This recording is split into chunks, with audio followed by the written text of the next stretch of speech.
You're listening to Served Up, a podcast that features inspiring beverage professionals and topic experts that share their passions through meaningful conversations.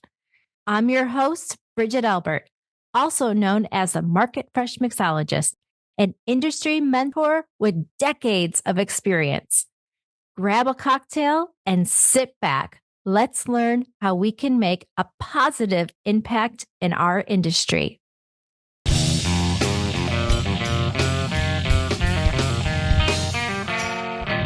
Hey, y'all, it's Bridget here. We're honored to have spoken with Jessica Pettit, a passionate social justice advocate and expert who's been instrumental in unpacking Project 2025 through her YouTube web series. Her series is a transformative initiative focused on addressing systemic inequalities and creating long-term social change. Joining us as our guest host is Mr. Kyle McHugh, a celebrated beverage professional known worldwide. In this insightful interview, we dive into the goals of Project 2025, discuss the roles of social justice in shaping a more inclusive future, and explore the intersection of advocacy and activism.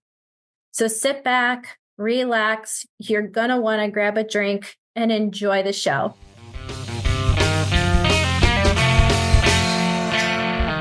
Jess, welcome back to Served Up. I am so excited to have you back and with my dearest friend as well and guest host, Kyle McHugh. Welcome. Very excited to be back. Thank you for having me. You know, there's been so much that's been happening since the last time we've had you on Served Up. I know that you've written a second book. You've done a whole project around Project 2025.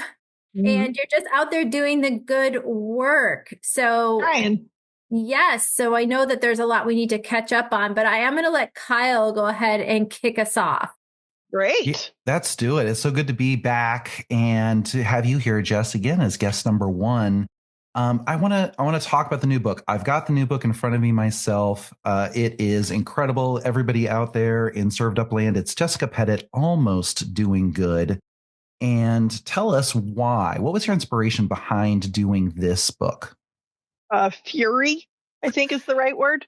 I look at it as the Star Wars prequel to Good Enough Now, which this audience has been super supportive of Good Enough Now. But I wrote the original book as kind of a roadmap of doing your own individual work of kind of who and how do you want to be in the world. And as my own business started doing more consulting work or crisis management work inside of associations or corporations, big organizations, I realized that people who have access to the most resources, who could potentially do the most good in the world, were the least interested in doing their own work. And that is infuriating. So I decided to call capitalism on its own bluff, and that we have given organizations human rights, even though we haven't even given all humans equal rights. And so if that's the case, then the organization should do its individual work. And so then I started through a process of really trying to explain why my good intended, most of the time, maybe some of the time, clients, their good intentions matter, but the failures of those good intentions are causing more harm than had they not done them in the first place. So I don't want to dismiss them, but I also really want to acknowledge the harm that's taking place by not really planning out a good response. And so I kind of map out this journey of what a really solid response that's based in preparation, that is also deeply rooted in recognizing problems that you might not ever experience. If we can create that, then we can go to, there's like 56 case studies of good intentioned actions, good intended actions that failed and caused more problems. And we can kind of see why the good intentions matter. And here's all the pieces that they really missed and why it caused harm. So almost doing good. There you go. You know, when you say, you know, with your clients, with the corporations that you work with, you know, are you talking about, just to kind of paint the picture, right, for our listeners, is doing the work around diversity, equity, and inclusion? Is it around changing corporate policies? Is it around building a culture within the corporation? Yes. Right. So the funny thing about the question, and I submitted a program proposal recently, and one of the pieces of feedback I got back was, I'm so confused by this diversity program. So is this like kumbaya, be nice to everyone, or is this like a health and safety program? And the answer is yes. Right? Like diversity related be nice to everybody is a health and safety program. It is a follow the budget so you can see what your mission and purpose is program. It is a response crisis management program. It is about workplace culture. It is about harm reduction. And instead of seeing those as separate silos, what I want to do is showcase the pieces that we're often spending our attention is great and looks great, but we're not paying attention to all these other things. So in the book, I use the example of a 3-seated bicycle because technically speaking, you need all three to really get some momentum going. But what ends up happening is someone like takes their feet off the pedals, right? And so you got two other people going, it's fine, but it's kind of being pulled along as dead weight instead of actually assisting with that momentum. So how do we do all of those things at once in an organized way that's not going to burn us out or exhaust us? So yes, the answer is yes. D, all of the above. So often that answer seems like comes out as that. In the acknowledgments of the book, something that really struck to me, and it goes to your point earlier, Jess, of it was what you needed to write before the work that you were doing, but you didn't know until you were doing the work that this needed to be there. This is the diversity book I needed to share with the organizational leaders I work with, watch, struggle, and support while the world seems to be on fire. And you wrote that before the election season of last year. So that is really frighteningly precognitive, shall we say, of where we are, because I feel like so many of us feel like the world is more on fire in a lot of ways and almost on a daily basis, right? Which is designed, the communication coming from the culture of organizations of power right now are designed for that kind of shock and awe treatment. But what I love about the book in so many ways is that because it's timeless in that advice, that 3-seat bicycle, your 3 variables that you're taking from your MBA training and putting your own spin on of how to do this for the decades plus that you've been working with DEI in a non-performative way, but you build an infrastructure. You give people who choose to use the book and use your programs 5 facets, right? You choose and then provide after the 5 facets of how to approach each of these. Here are 6 steps and the 5 facets to use. So for those concrete sequential brains, such as this one right here, I love that framework that you are providing for folks to make it as easy as possible to do what your message has always been.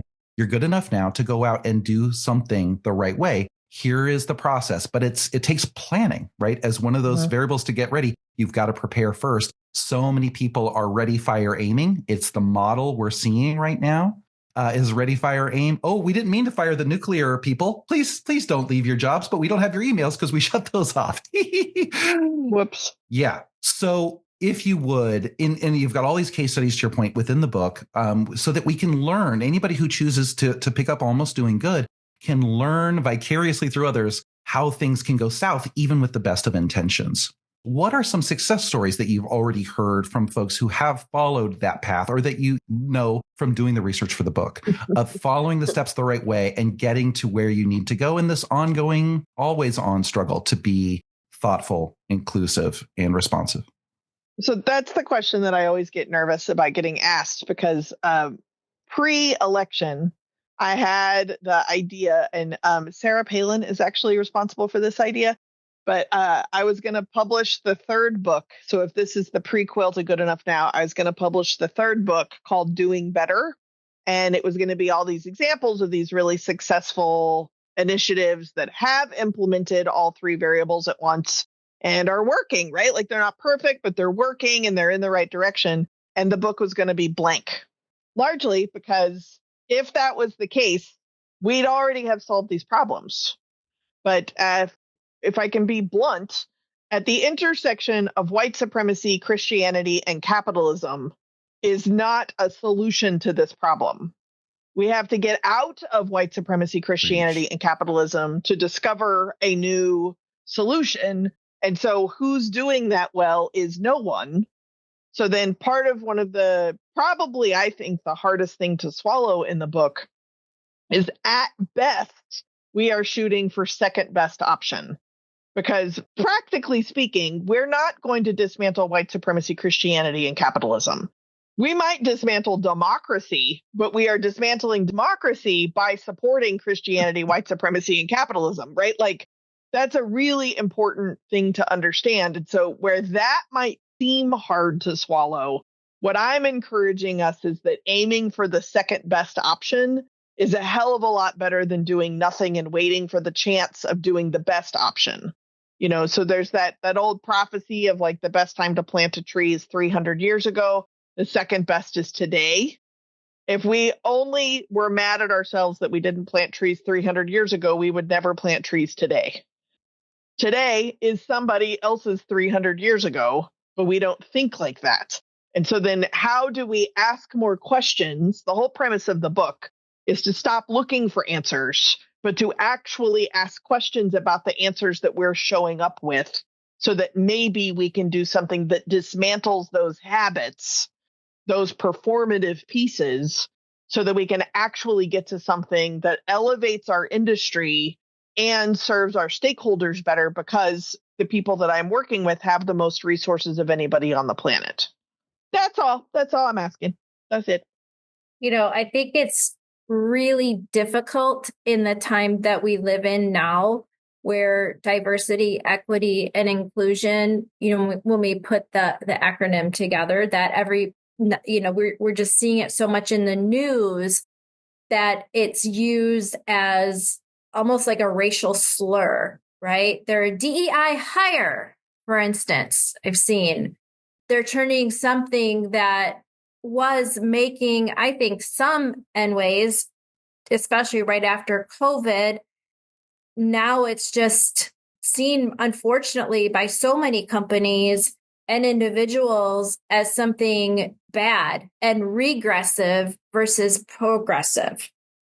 Yeah, y'all are never going to have me back on as a guest, but I think, yes, that is coming up, and this is not new. And I feel like this is really one of the first times where I get to be Clint Eastwood and be like, get off my lawn. But for me, the first time of this was during George Bush, and the word was social justice. So the name of my business at the time was I Am Social Justice, and Glenn Beck single-handedly made the word social justice horrible and awful. And we might remember, like, do y'all remember the nonprofit Acorn? Yes. That was suddenly vilified for like ruining elections, right? Like, there is a way that we are able to spin things that then the narrative just becomes the truth. And then what is so ironic to me is then we forget about it because we have the attention spans of fleas, no offense to fleas. So listeners, you two probably already know this about me. I'm kind of a dork. And so I started doing some research to figure out, when did the critique of whatever we're calling it start happening? So currently we're calling it DEI. So like, when did the critique of DEI start happening? Well, DEI was the new word after social justice got attacked and canceled or whatever. Social justice was the word that got replaced when awareness was too much, or tolerance wasn't enough, or multiculturalism was too based on race.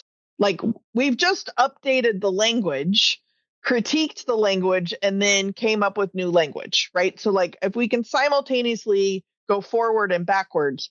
I stopped researching when I got to the 20s, the 1920s.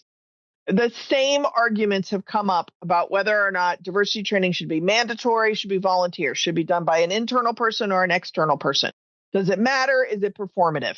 And I don't care. There's been a problem that we have been addressing and critiquing since at least the 1920s, and nothing is different. We just have different throw pillows, right? Like, my grandmother had a vase of plastic flowers on a table by the front door.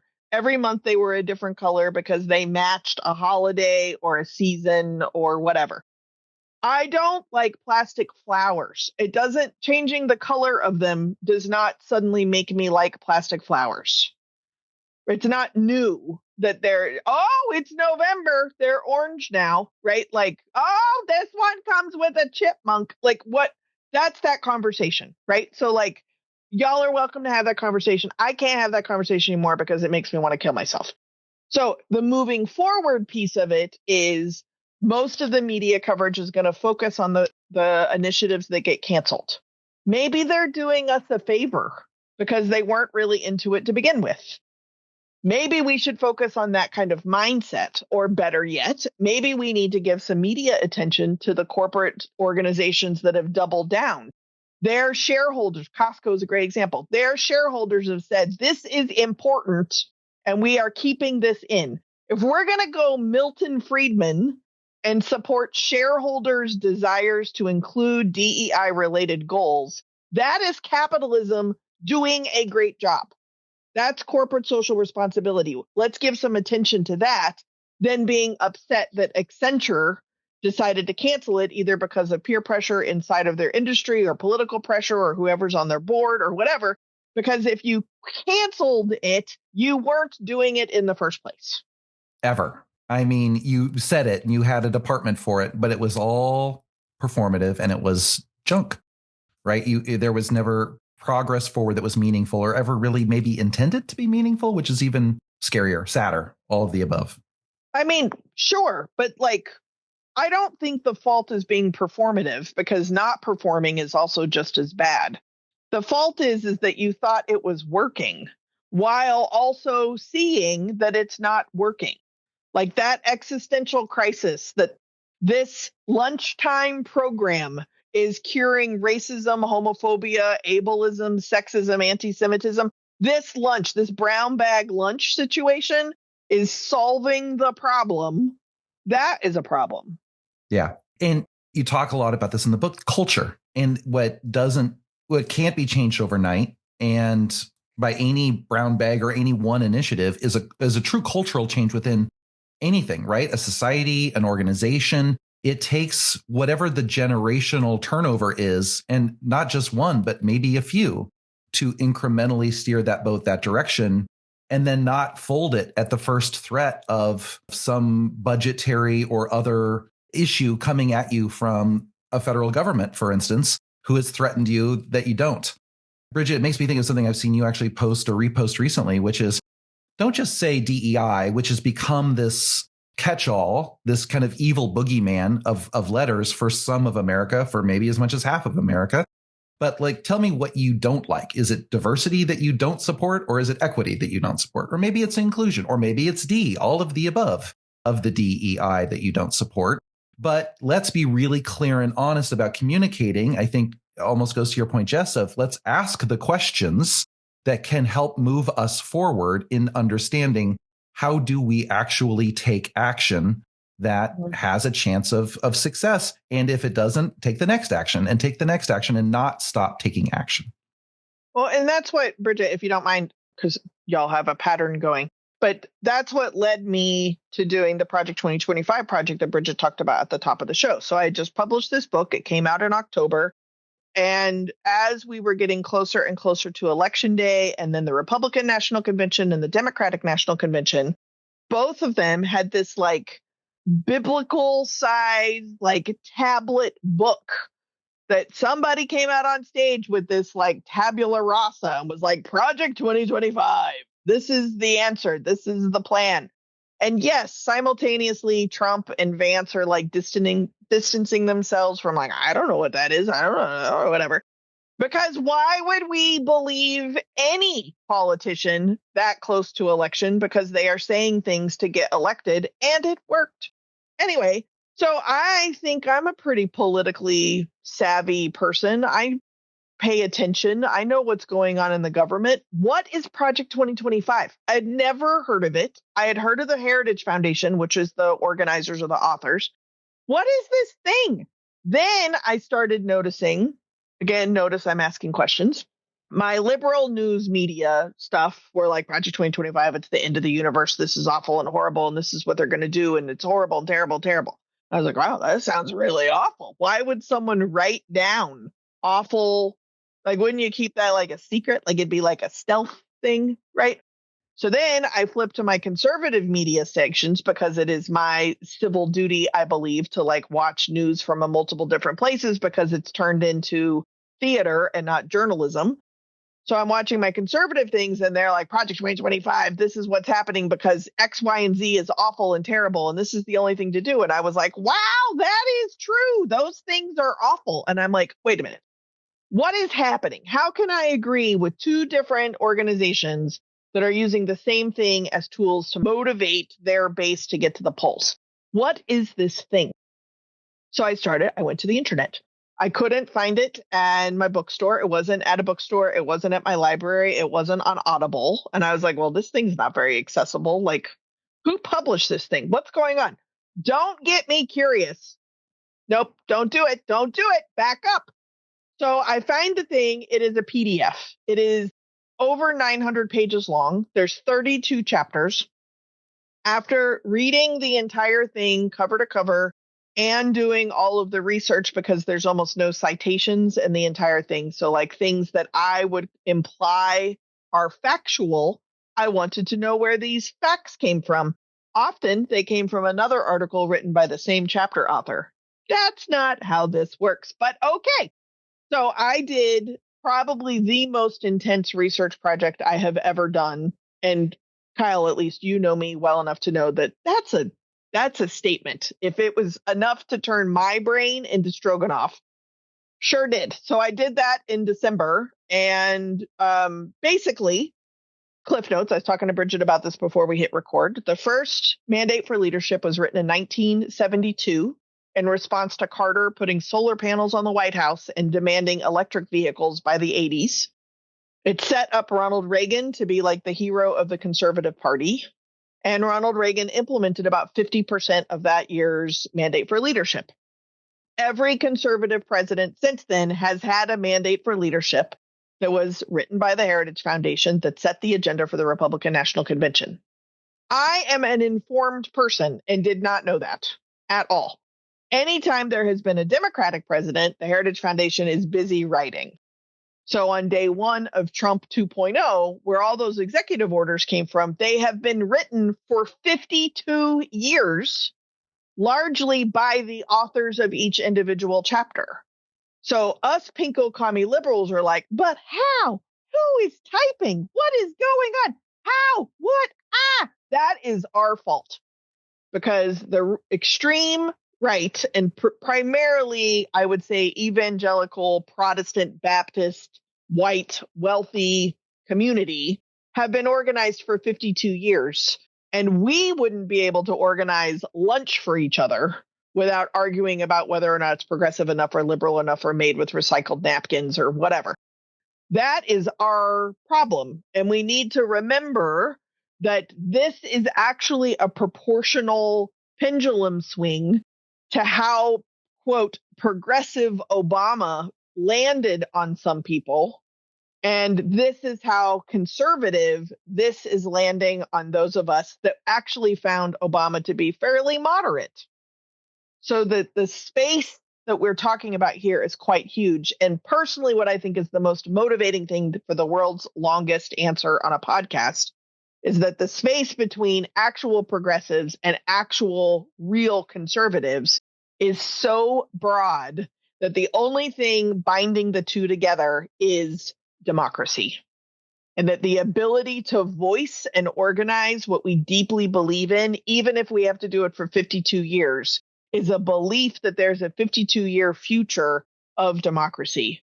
And us pinko commie liberals, if I don't care what t-shirt we're wearing, if we can't remember that, that is on us, and we will be the fall of democracy, not this bullshit that's happening in DC right now. Thank you. I will step down off my soapbox. No, please, Jess, please don't step down, because I think that what you just said will be an eye-opener and such a shocker to our guests. It was to me when we chatted about it, like you said, briefly before we hit record for the podcast, that we have to stand up and make the changes in our own playbook now. They've been doing it for a long time, a really fucking long time.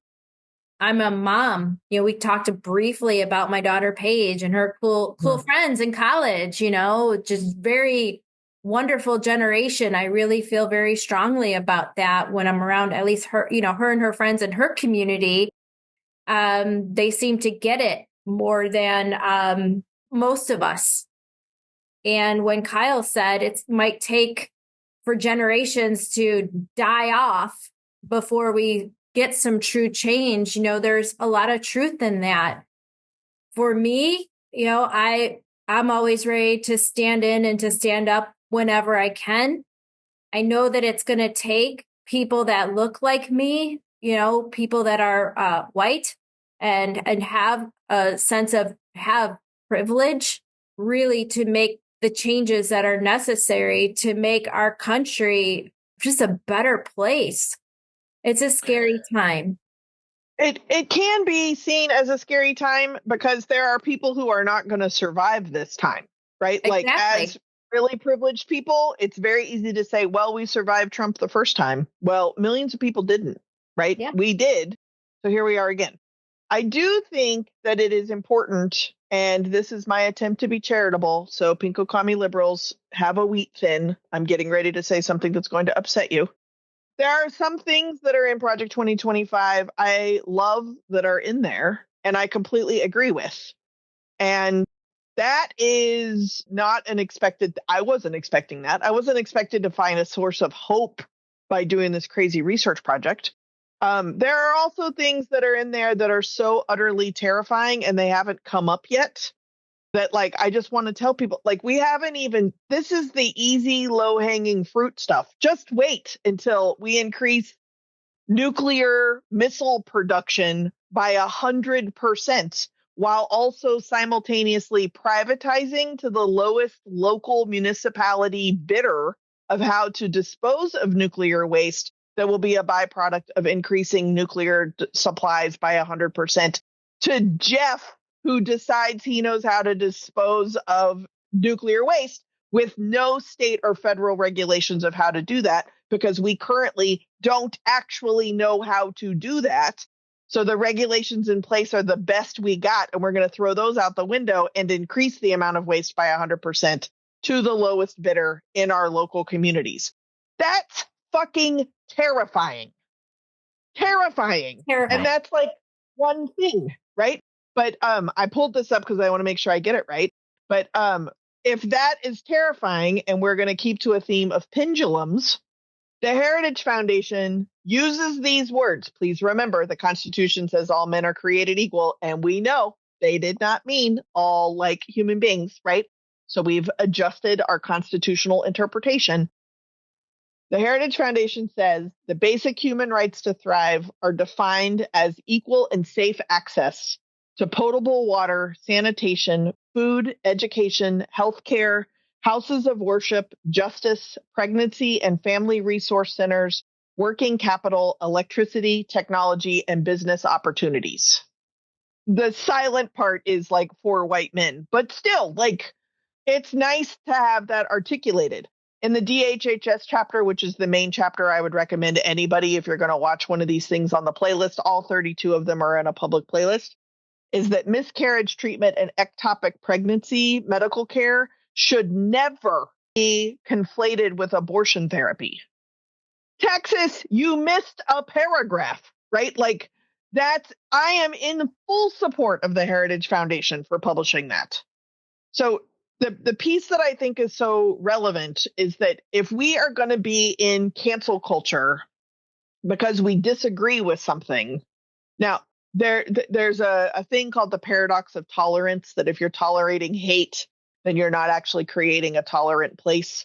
And I am happy to go duke to duke with somebody on this, but I deeply believe that hurt people. And until those hurt people don't hurt anymore, they don't actually know how to harness the energy of creating pain and chaos to a place that creates like love and order. So in order to do that, you have to tolerate them. Now, I am privileged enough to be able to do that I'm often not individually impacted by that. But I made a list of 13 things that gave me little glimmers of hope in reading this document that's dismantling basically everything I believe in? Can we encourage that kind of like intellectual academic rigor, knowing that real people's lives are on the other sides of this? Why are they canceling school lunches? You want to know why? Rich people's kids are getting free lunches. That's why. They're very excited that racial discrimination is codified as law because they feel racially discriminated against as white business owners. Oh, okay.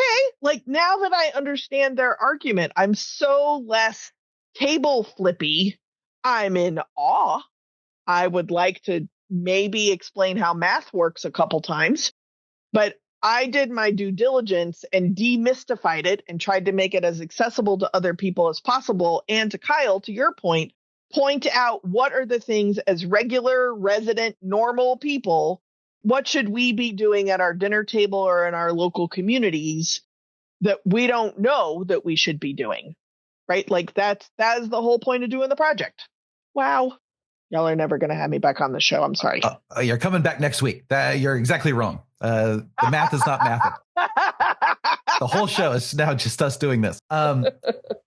It goes to what you were just saying, which is we understand it now, right? Thanks to folks like you taking the time to intellectually break this down, which feeds you, right? I know you, feeds your intellectual need to understand it. And then be able to synthesize it and give it out for folks to be able to hopefully maybe digest it a little easier or differently and look for the complexities. Because what constantly happens in this pendulum swing is if you are this, you are evil. And if you do that, you are evil. And if you do this, I can't talk to you. And what is going to keep us failing, and I saw something about this, I'm going to paraphrase it terribly in like the Atlantic, an article, an op-ed in like the Atlantic was, when does the liberal left want to stop losing and try to unify, actually get together across all of the different spectrums of folks that are a part of wanting to support doing things that are inclusive and equitable and diverse and the power therein? So when do we want to stop losing? And when do we want to find the things that we can agree on and form consensus and come back into the middle in some way without losing our morals, right? Without losing our identity and the ethos that we find important? Because what will not take us forward is, I will never talk to you again because you made a choice about this candidate or that other thing. Like that's going to continue to divide us, where we will continue to be conquered. It's also hard, but so easy to just be like, oh, you're dead to me. And simultaneously, because I can hear people's brains exploding, right? Like there's a very big difference between like, I don't wanna, and I feel fundamentally unsafe. The space in between is usually referred to as discomfort. And I mean, I'm 50. There are very close friends of mine that did not make it through the 40s. And I, gone to enough therapy, read enough books, gone to enough self-help retreaty things that like, if you are watering dead plants, that's on you. This plant is dead. There's a time and a season for every relationship. Like I can say all those kind of things. And you also can cop out and not actually hang in there to do the work. I often tell this story when I'm on stages giving speeches, but one of my favorite things that happened during COVID, my mother's brother was a retired naval officer and was in the Navy the entire time that I was alive, that I have been alive. And so I don't know him. I don't actually know him at all. And when COVID hit, he called me and was like, you use that, what's it called? Zoom? You use that Zoom thing, right? And I was like, I do. And he's like, well, my like social life, he lives by himself, doesn't have any kids, has cats. He's like, my social life is Chamber of Commerce events and going to Panera and like talking to the cashiers, etc. So I'm worried about my mental health if I don't talk to anybody by sheltering in place. Can you talk to me on like Friday? And I'm like, sure. It was hella awkward for 6 weeks because we are total strangers. My life has fallen apart because I can't fly anywhere. My partner is a professor who is a Luddite, even worse than me, and is now like pivoted to teaching online with a web camera. And I'm talking to someone who lives by themselves who's retired. So how COVID impacted us was also very different. And we hung in there because it was the right thing to do. And now, years later, we have missed 2 Fridays since March of 2020. And I travel for a living. He's one of my favorite people in the whole wide world. He's realizing he's not going to die alone. It was not fun. Both of us would say it is not fun, but it is now. And we get to discern when we're going to do that kind of work and we're not going to do that kind of work. But what pisses me off is when we don't use the discernment to make the choice and we just peace out. And that is probably the most privileged thing I've ever witnessed. I'm putting a article in the chat if it's only just for the two of you's entertainment. But I was given this article that was talking about harm-free zones and the idea that you can vote no one off the island. And so intellectually, as Kyle points out, I'm a nerd. I was like, oh, yeah, I'm totally good with this. I read this article and it like blew my head away because somewhere in me was a harm-free zone would eradicate harmful people, not embrace them and embrace the harm they're causing, and then figure out how the harm they're causing is actually serving something, right? So I reread this article every once in a while. I have not made it all the way through to where my head has not exploded, but I think that this is somewhere that is the foundation that's enabled me to do what I need to do for Project 2025, and that they really believe that they are experiencing pain and that this is a solution for better business opportunities, less discrimination, and more them getting to rig the system to identify the winners instead of being someone else rigging the system and identifying them as losers. I can relate to that. I don't agree with it, but I can relate to it. Now we're actually talking about a harm-free zone because we're sharing a sense of humanity and hanging in that complexity. In my book, I talk about normalizing complexity, and it's not about turning a knot into a straight line. It's like recognizing knots happen. You know, so one of my MBA professors, when I gave him a copy of the book, because this is very much the plinko that happened when I was in that program, is what he said, what he loves about the normalizing complexity cycle is that better and worse are right next to each other in a circle. If it was a linear model, they'd be on opposite ends. But the gap between doing worse and doing better is almost non-existent because you kind of don't know until you're doing it, and it can waver. You can be doing worse and better at the exact same time because it's not a linear model. And the disruption is embracing that this is not a linear model, which, by the way, linear models are rooted in capitalism and corporate culture. So it's not a step 1, step 2, step 3, and now you're done. It's fucked up. It is a messy cycle, and the disruption is getting cool with that, not fixing it. And then maybe that's a baby step of dismantling capitalism, white supremacy, and Christianity. But we're probably not going to happen in my lifetime. So go plant the tree today. Go do the second best option, please. Or, put it on your calendar for next week and see what happens. Yeah, after a nice weekend, take the time, mow the lawn. To everybody at home, we're going to put, this is jesspettit.com, JESSPETTITT. That's double T's on both ends.com. /Project 25. We're going to put links to this.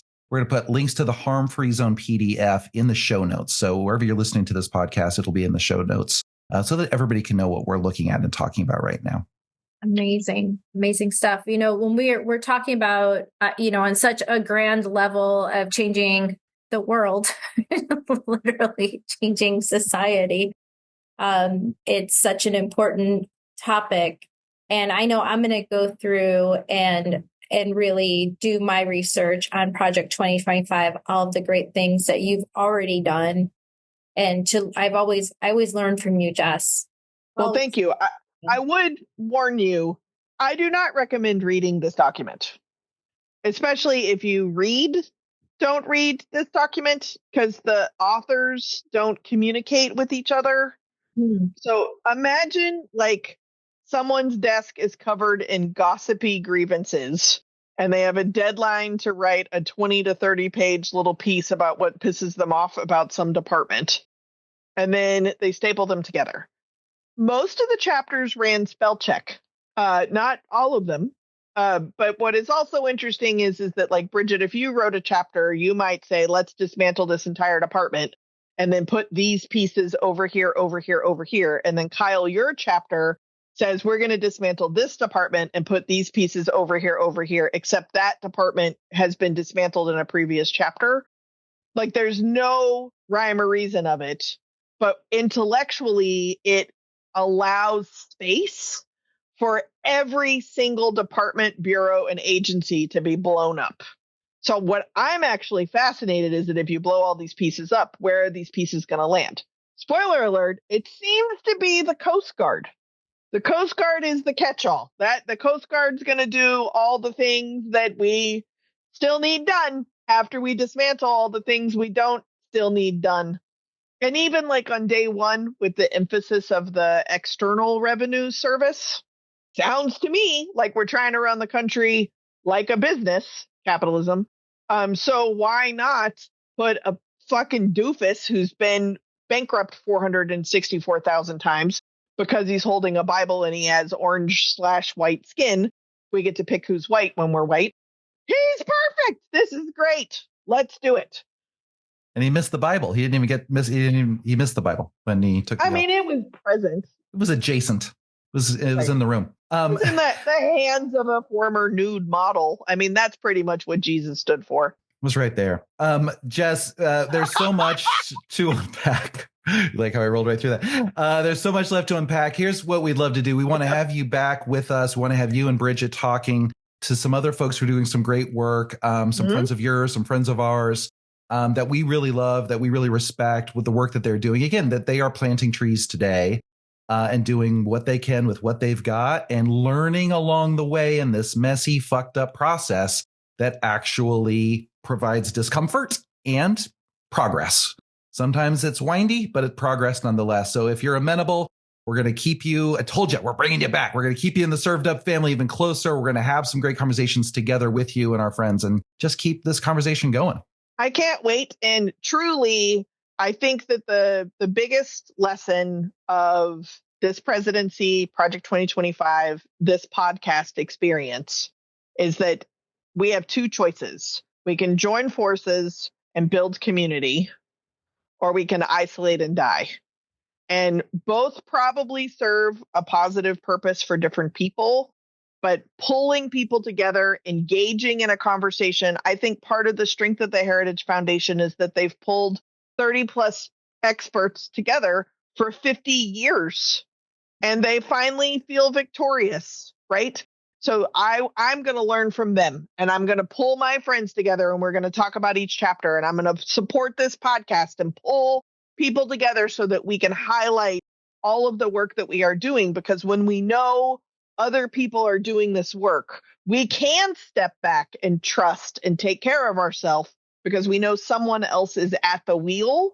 And then when we're revived, we can come back and take our shift because we're in this together in a solidarity way that is not clean. It is a very complex form of solidarity.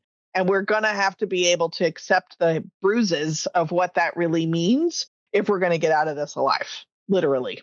Well, Jess, I can't wait to have you back and continue, this really important conversation. I know it's important to me. It's important to Kyle. It's really important to our listeners. We're going to create any sort of change, to get this information out. So with that said, I want to wish you just some great health and a lot of peace as we go through this together. Thank you for being on Served Up. Thank you very much for being on Served Up and almost doing good. Dun, dun, dun, dun. Thanks for listening. Served Up is brought to you by Southern Glazers Wine and Spirits. Produced by Zunu.online. Music by We Killed the Lion can be found on Spotify. Make sure to subscribe to be notified of our future Served Up episodes. Cheers.